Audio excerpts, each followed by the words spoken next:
రాజకీయాల్లో విలువలు తగ్గిపోతున్నాయి, విశ్వసనీయత పోతుంది. చాలా మంది కూడా అటు ఇటు మారుతుంటారు, ఒత్తిడికి లోనై అని వింటున్నాం. కానీ ఈ రోజు చెప్తున్నా, డబ్బెంత ఉంది, అధికారం ఉందా లేదా, ఎలా ఉన్నామని కాదు, ఎలా బతికామనే దానికి నిదర్శనమే ఈ రోజున ఈ నలుగురు ఎంపీటీసీలు, ముఖ్యంగా సువార్తమ్మ గారు, మన మల్లవోలు ఎస్సీ కాలనీలోని ఎంపీటీసీ. డబ్బు లేకపోవచ్చు, చిన్నప్పటి నుంచి కష్టపడి కుటుంబాన్ని పెంపొందించుకొని పిల్లల్ని పెంచుకొని కష్టపడి వాళ్ళ రెక్కల కష్టంతో వచ్చిన డబ్బుతో ఒక చిన్న ఇంటిలో మల్లవోలులోని ఎస్సీ కాలనీలో హాయిగా ఉంటున్నారు. సుమారు 4 సంవత్సరాల క్రితం ఎంపీటీసీ ఎలక్షన్లలో ఎస్సీ రిజర్వ్డ్ వస్తే ఆమెకు అవకాశం ఇస్తే వైఎస్ఆర్సీపీ పార్టీ జగన్మోహన్ రెడ్డి గారు ఇక్కడి నుంచి గెలవటమే ఏకగ్రీవంగా అనుకుంటా కదా, ఆ రోజున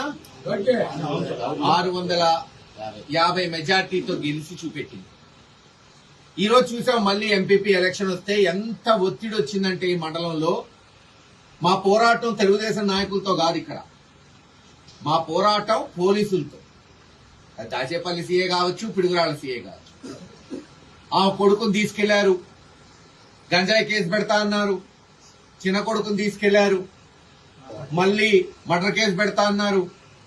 పాపం ఆమె భరించలేక వచ్చి నర్సరావుపేటలో ఉంటే వాడ కోడలు కూడా తట్టుకోలేకపోయింది పోలీసు ఒత్తిడికి.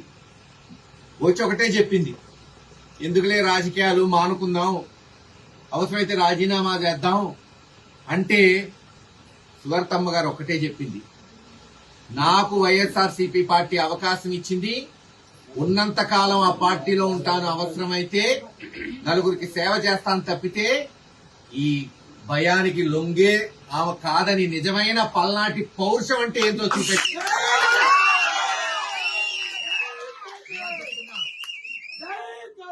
పల్నాడులోని అన్ని రాజకీయ నాయకులు, కార్యకర్తలు నేర్చుకోండిరా బాబు. మీసాలు తిప్పటం, తొడలు జరచడం కాదు, దమ్మంటే ధైర్యం అంటే, దమ్ము ధైర్యం అంటే ఇది. ఇటువంటి అమ్మ దగ్గర నేర్చుకోవాలి ప్రతి ఒక్కడు దమ్ము ధైర్యం అంటే. ఏదో 4 బిస్కెట్లు వేస్తే ఇటు నుంచి అటు పడగెత్తటం చూశాం కదా. అక్కడ కొత్త గణేష్పాడులో మాకు బలం తక్కువైనా ఆ రోజు ఎంపీటీసీ గెలిస్తే అతనికి వైస్ చైర్మన్ ఇస్తే వెన్నుపోటు పొడిచి టీడీపీలోకి పోయాడు.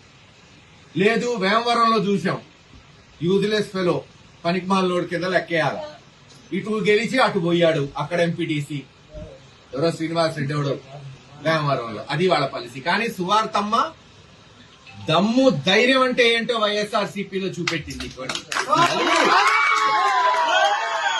నలుగురు ఎంపీటీసీలు పాపం 5 గురువయ్య గారితో కలుపుకొని ఎంత ఒత్తిడి అంటే ప్రతి ఒక్కళ్ళకి, అటు గంగిరెడ్డిపాలెం ఎంపీటీసీ బీసీ, లేదు మాచవరం ఎస్సీ, మోర్జంపాడు బీసీ, ఇక్కడ ఎస్సీ, గురువయ్య గారు 6 వయసులు అయినా సరే పాపం వాళ్ళు నీతిగా నిలబడ్డారు. ఈ రోజున వాళ్ళని ఖచ్చితంగా రేపు పార్టీ గుర్తు పెట్టుకుంటుంది. ఎందుకు ఈ రోజు ప్రెస్ మీట్ పెట్టామంటే తెలియాల వీళ్ళ కష్టం, వీళ్ళ నిబద్ధత. చాలా మంది ఏమనుకుంటారంటే, ఏముందిలే డబ్బు లేకపోతే వాళ్ళని కొనేయచ్చు అనుకుంటారు.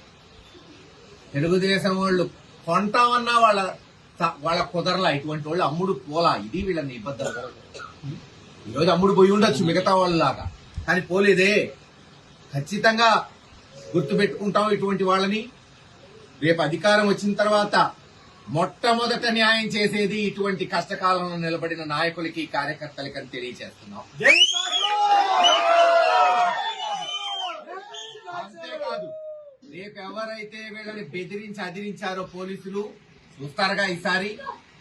రేపు ఎలా ఉంటాయో వాళ్ళ మీద కూడా మరి కేసులు ఎలా తీసుకొస్తామో, అధికారంలోకి వచ్చిన తర్వాత అన్ని ఓపెన్ చేస్తాం, ఎంక్వైరీలు పెడతాం. ఖచ్చితంగా వీళ్ళ మనోవ్యాధికి గురైన వాళ్ళు వీళ్ళ చుట్టూరు తిరిగేటట్టు చేస్తామని తెలియజేసుకుంటూ సెలవు తీసుకుంటాం.